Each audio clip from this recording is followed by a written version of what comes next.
What's up, everyone? I am the Creative Doc, bringing you another video, but this time I'm out in nature.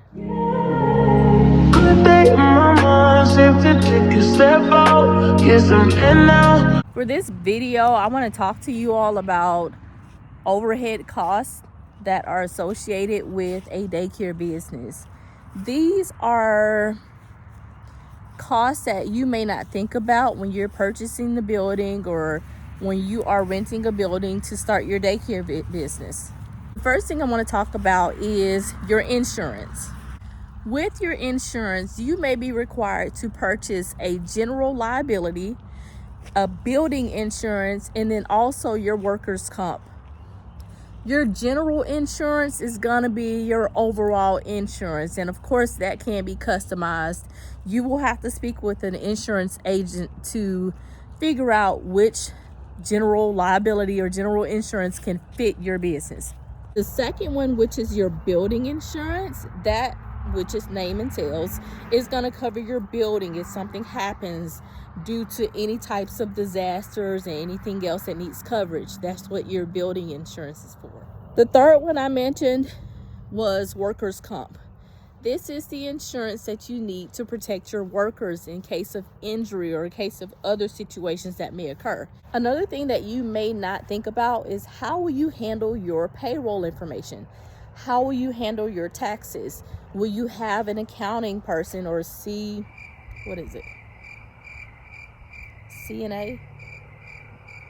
I don't know. But will you have someone to handle your accounting needs for you, or will you go through a service that provides it? What I use is I use a company called ProCare, which is also in partner with Gusto. And Gusto handles taxes, it handles my payroll, it handles all types of different things that are associated with the accounting portion of my business. One thing you do have to take into consideration is that these programs and accountant, they cost money. So that's something you want to put into your calculations of overhead costs. The next thing is your supplies. Think about what types of supplies will you require. We'll say monthly. That may be your paper, your copy paper. That may be your toner. That may be your pens, your stapler, your staples. It may be your paper towels. You're going to have paper towels. You're going to have maybe a paper towel dispenser, depends on what you use. Your toilet paper. What are you going to require? What types of office materials or equipment will you require? Which one of these costs are going to be repeated? How will you keep your area clean? Will you have carpet? If you have carpet, I do recommend investing in a carpet cleaner. Now, it may be expensive in the beginning, but it will definitely save you money in the long run, because if you have a spill, you don't have to wait or spend hundreds of dollars to get someone out there to clean your carpet. You can just pull your carpet cleaner up and get the job done. These days, Lysol is another very important cleaning product, along with bleach. You want to make sure that you have enough of that. I'll say it'll take probably about close to, 6 months to a year to figure out how much of these items you're using so that you can budget yourself. If you have a washer and dryer in your daycare, you want to budget how much will you be washing. At my daycare facility, or my husband and I at our daycare facility, we have certain days that our teachers wash on. So I have a class that washes on, we'll say Wednesday, and I have a couple of classes that washes on Thursdays. So we talked about overhead costs such as your insurance. We talked about your supplies, what will you need in your office. Now I'm going to get into the operating costs or the utility costs. So you have to think about how much water are you using? How much does your light bill or power bill cost monthly? What's the target? Are you going to use all of your lights every single day? Are you going to turn some off? So an example is when your teachers go out to play outside with the children, or they take the children outside, are you going to require that teacher to turn those lights off or leave them on? So these are things that you want to consider when you're thinking about overhead costs that are pertaining to your electricity electricity or your power bill. One that likes to sneak up on people would probably be your business license. That was a little difficult for me because I had to figure out which one do I need and which one do I not need. So for me, I have to have the city, I have to have the county, I also have to have the state license. So for you, it may be something different, but you have to keep up with that because your county license or your state license may have a different due date than your city license. So you have to keep up with that. You also have to keep up with how much you gross because that will be a part of deciding what you'll be responsible for when you're paying for your business license. Another thing that you'll have to take into consideration would be your security system. How will you operate your security system? What's connected to that? What's included with that? So for me, I have the security system, but also I have the fire alarm system. And these are two different systems, but they are with the same company. Two different prices, two different systems, one company. So that's something that you will have to take into consideration as well when you are thinking about overhead costs as it pertains to your childcare business. When you have a childcare business or any business, it feels like everybody's pulling from you. You need to pay this person, you need to pay that person, you need to pay this company, you need to pay that company. So one thing I found to be a bit shocking is when you have to have your fire safety and your maintenance and your routine inspections done.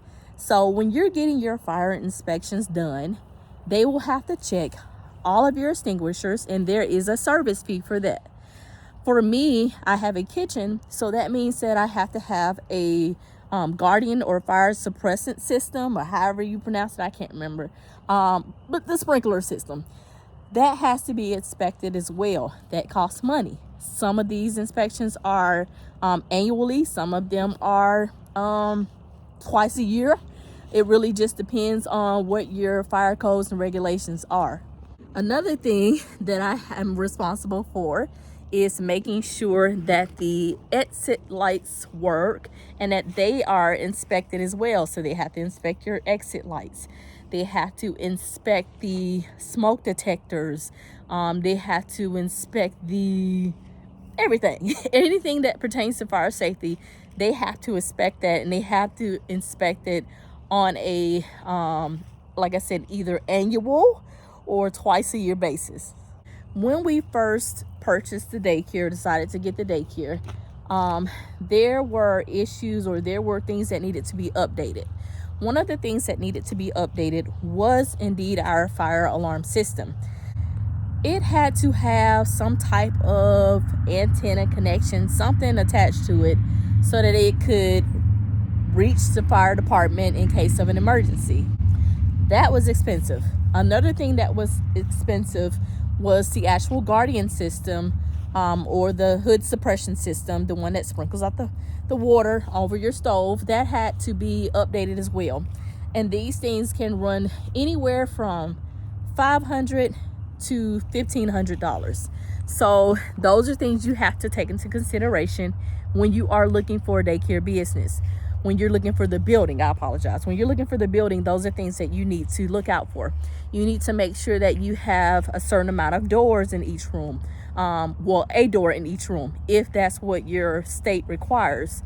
You also will have to make sure that if you don't have a door in that particular room, that you have a sprinkler system, which also gets expensive.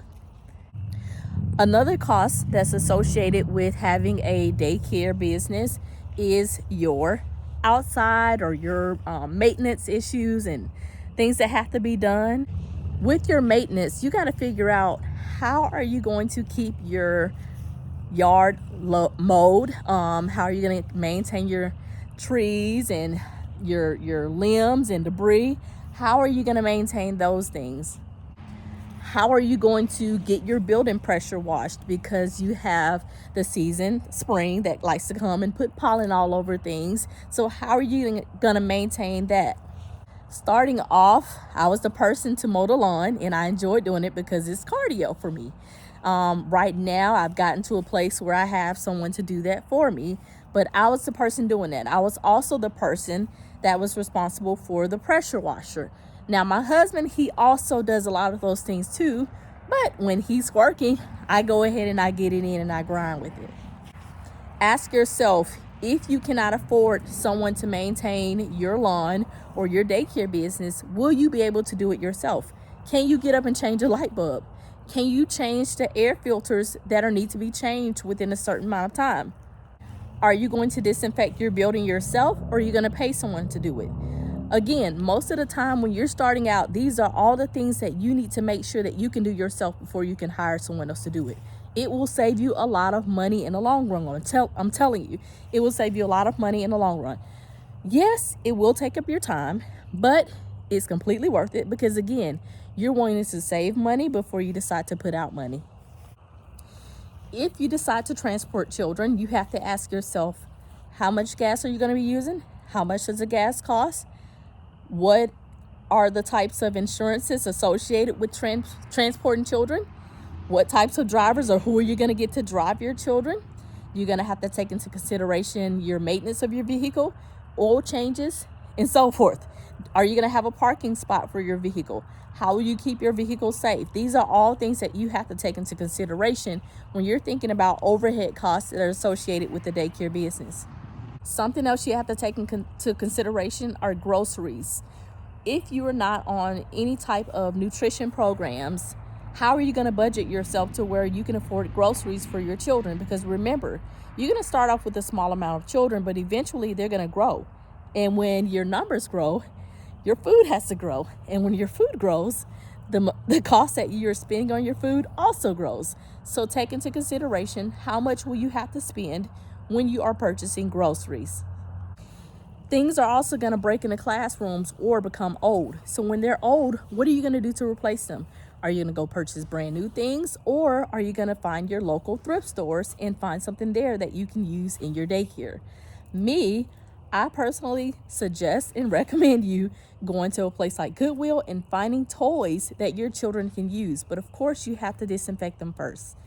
And last but not least, make sure you sit down and create a projection sheet on things that are going to be going out so that you're aware of it, and so you can make sure that the amounts that you're bringing in can cover those expenses.